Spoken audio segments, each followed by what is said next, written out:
folks, we're back again. Another book chat. 6. Book chat 6. And this time we are reviewing Robert Galbraith's The Cuckoo's Calling. Robert Galbraith actually, first let's try this in English again. Actually, Robert Galbraith is the pseudonym for J.K. Rowling.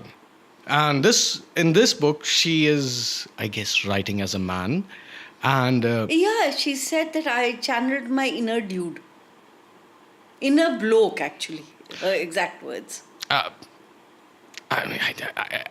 don't even know what that means, you know.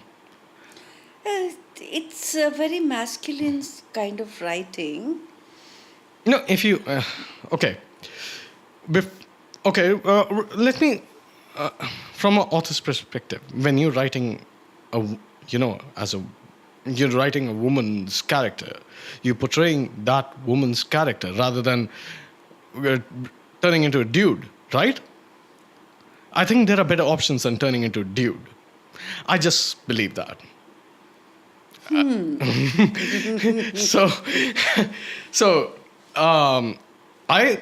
I look at it as J.K. Rowling's The Cuckoo's Calling, and I think it's a beautiful book. It's an amazing book. The whole Cormoran Strike series is amazing. So let's start with the review portion. Okay? Now, what made you first, let's be honest, what made you pick up this book? Because I was very hesitant after the Harry Potter series. I was deeply disappointed with Casual Vacancy. Yeah. I didn't have the guts. I couldn't survive that book. It's one of those rare books that I haven't read after beginning. I've left it midway. I couldn't survive that book. Too many characters, too much happening, and pointless.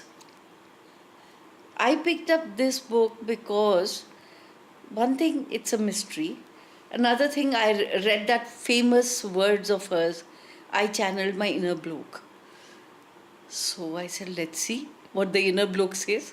Well, the inner bloke is good. I'll just say that. The inner bloke is good. What I didn't expect from these books was almost Agatha Christie in the urban era. This reminds me so much of the Poirot series, you know? Poirot, Mrs. Marple, they're mysteries. See? No, but especially Poirot. You know, this guy who's... it's partly about the case and partly about the guy. It's the same way the Cormoran Strike series is. Yes. See, after Harry Potter, because Harry Potter won basically because of the world she created and also because of the characters, the growth of the characters. Okay? That's where it won. And over here also, unlike Casual Vacancy, which had too many characters and there was no point to them, this one has just 2 characters. It is Strike, his temp assistant Robin, who has been mistakenly sent by the placements to him. Yeah. She's just got engaged. He's just going through a breakup with a psychotic woman. Yeah. The premise of it is absolutely amazing. Yes. I was, this is something which I didn't expect. Let's be very frank. You don't expect this out of J.K. Rowling. And it is so refreshingly good, so amazing, that you actually go like, wow. Yeah, I was very impressed. The chemistry between... do you remember that scene where... spoiler, if you don't want to listen to this one. Do you remember that scene where it's her first time in the office and he's jostling about, trying to juggle clients? The tea sequence with the cookies. Yeah, that was good. But the best was the way they meet. he almost throws her off the stairs, and then he grabs her boob and brings. Yeah. It's That was amazing. I was hooked on from then. the chemistry between these two characters. This is not the same chemistry between Hermione, Ron, or Harry. This is such a mature chemistry, such a wonderful.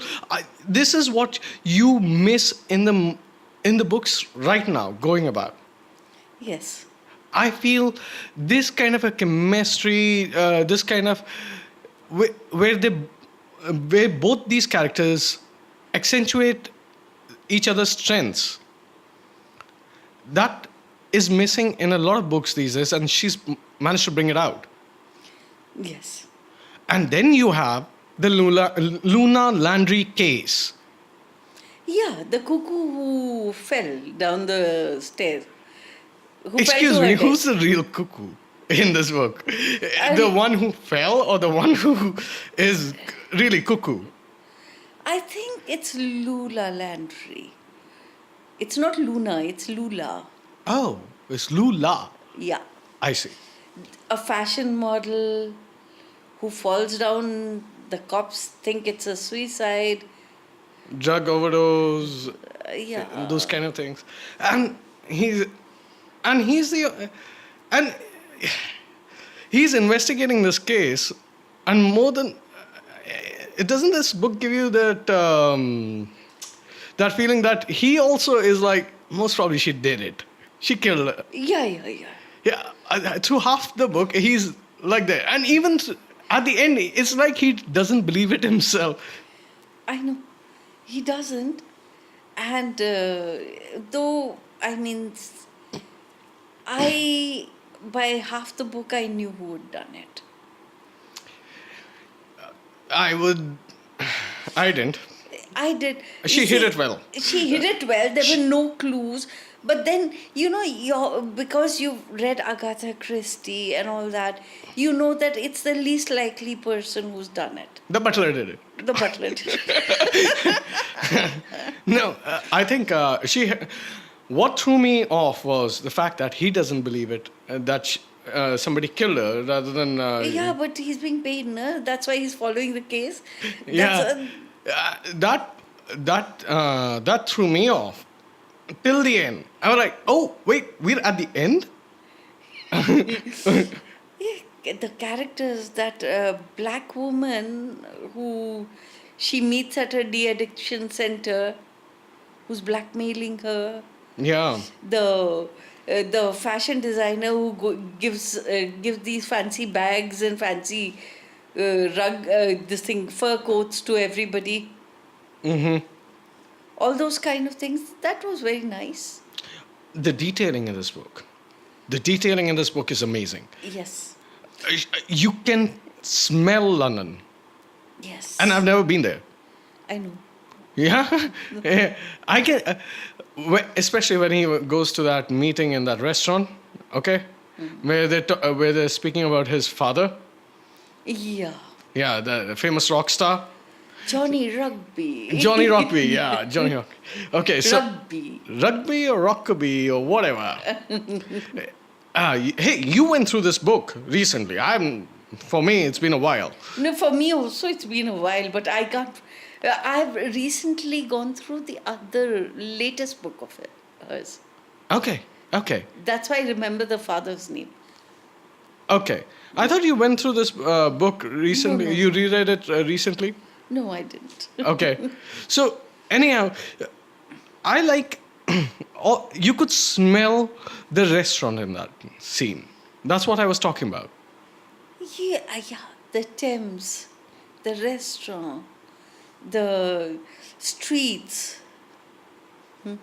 The fact that he spent most of his time, sleeping in the office because he's been thrown out of his girlfriend's place. He walked out.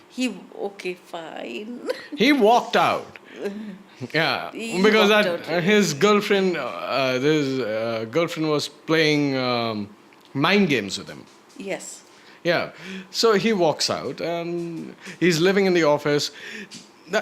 What I missed out of this book was, you know, that balancing factor. This was either it was on the edge of the seat, or it was, where are we going with this?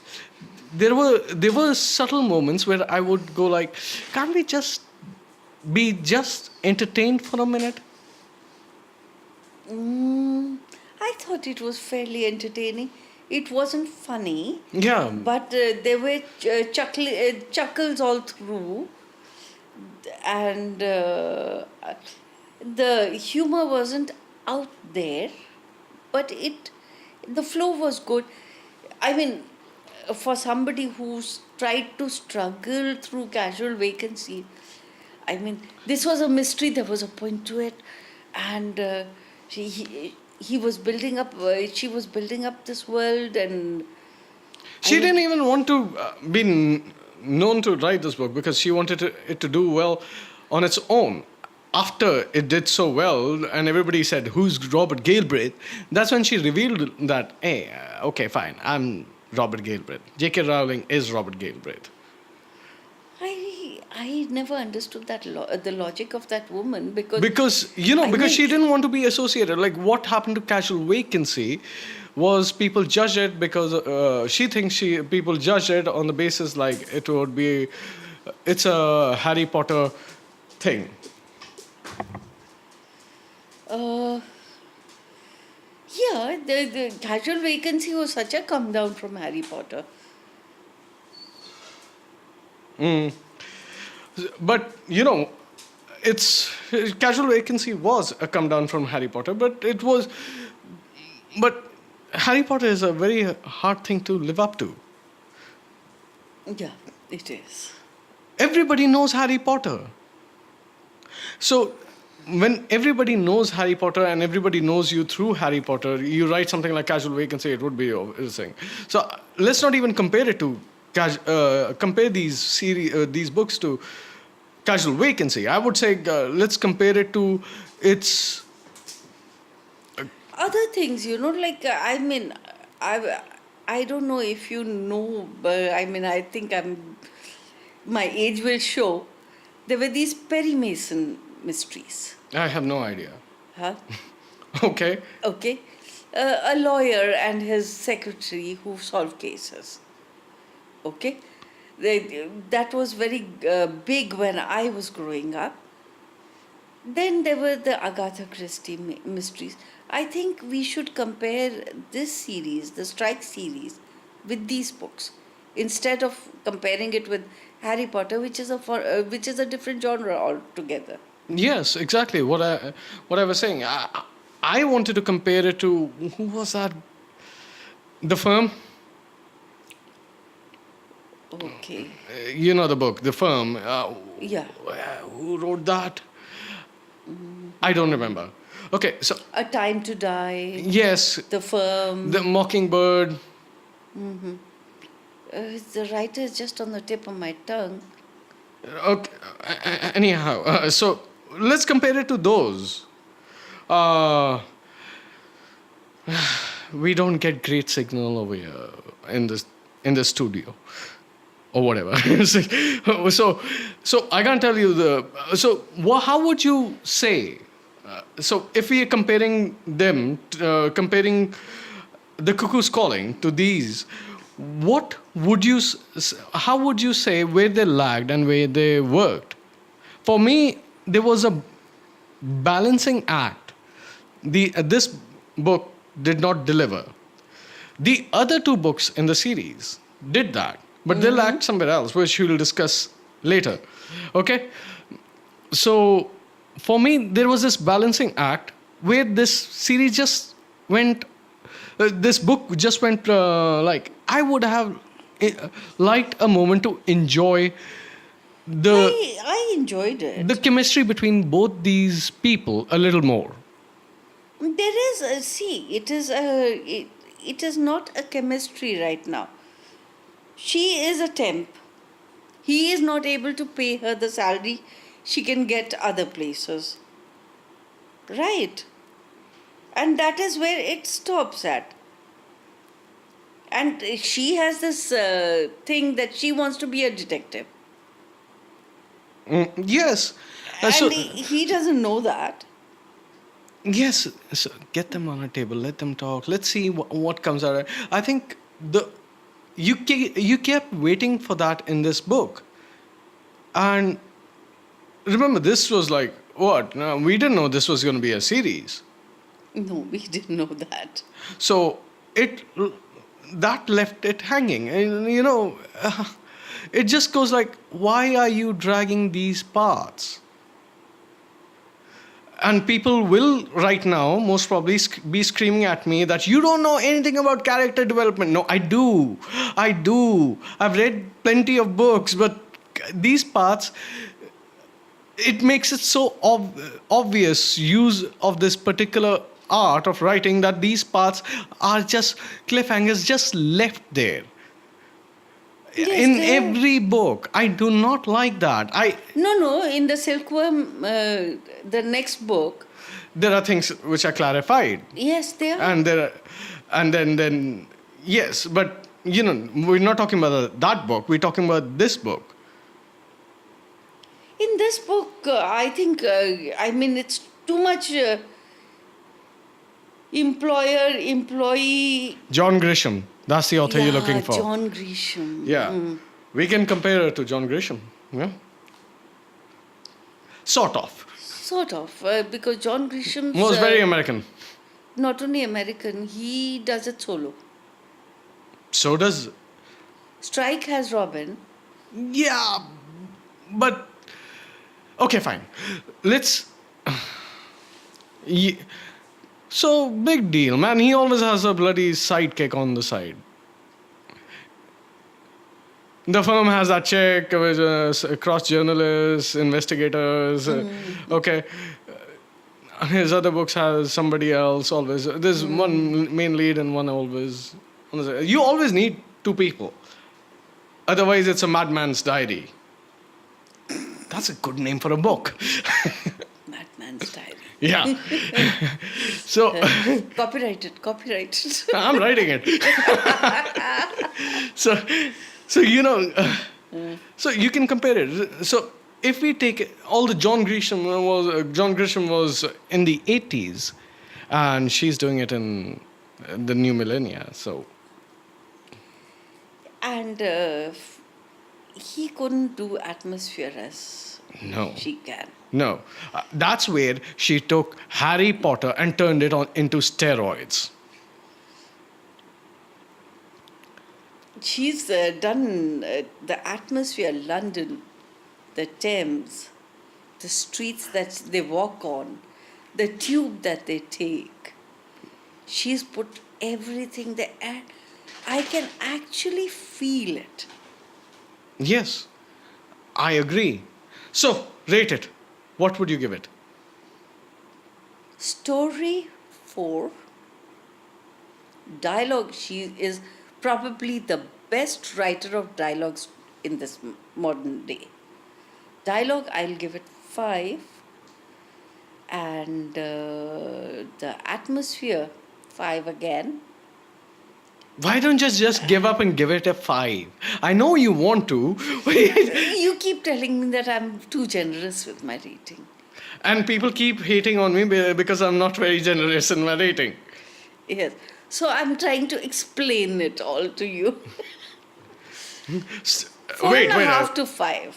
Story 4, a dialogue 5, atmosphere 5. What else were you giving it? Characters 5.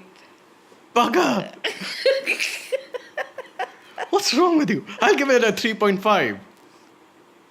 I do not like the obvious cliffhangers people leave around. It feels cluttered to me. Do something original. What is it? It's a detective novel. But for a person who's okay, you are trying. Here's my, again, people will hate on me because if they listen to this. But it's simple for me. Call me a grouchy uncle or whatever. It's simple for me. I've read hundreds of books. After a while, these things become absolutely obvious, and it becomes irritating. It's a formula Yes, that I she's do. working around. and I'm the so formula glad is predictable. Yeah, I'm so glad that the rest of the book hides that formula so well. That's Yes. why I would have given it a 4. But at the end of the day, that whole they don't meet, so they don't talk like that, that thing feels clunky, and that's why I'm going to take half a star away. That's why it gets a 3.5. And this book does not deserve a 1 star. Sorry, so no 5. I'll give it 4.5. Yeah, you can give it 5. You were giving it 5. No, I'll give it 4.5 because of the simple thing that I told in the thing, that by the middle I knew who done it. No, she kept me guessing over there. She kept me guessing over there. I've read too many books. By the end, I was completely tilted around. I was looking at the angle, like the cop and his angle. I thought there was a face-off going to happen over there. Rather, something else happened. That pleasantly surprised me. And then I was like, I was listening to it on Audible, and I was like, whoa, we're at the end of the book? Nah, man, this is not fair. So that's where I was. Again, this is J.K. Rowling. I was expecting like, what could it be? So I was blown away over there. But I reread it. We were supposed to do this about 2.5 weeks back. And when I reread it, I was like, yeah, there are places where it's just clunky. Yeah. So that's why 3.5. And now we're going to review the Silkworm. Okay. But you know what? I would really want to review this book. Somebody reached out to us on Twitter, Okay. and they want us to review Brent Week's Lightbringer. Wait, let me pull up the guy's name. It's a Twitter handle. I don't know. The book is Lightbringer. Okay, it's a fantasy book, sci-fi fantasy. They say the magic system is amazing in this book. Okay, I am always looking for leads to read a new book.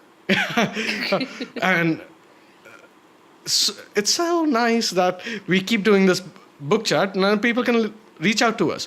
Hey, if you guys want us to review some book, please reach out to us and tell us. We love reading books over here. It helps us. Okay. It's... wait.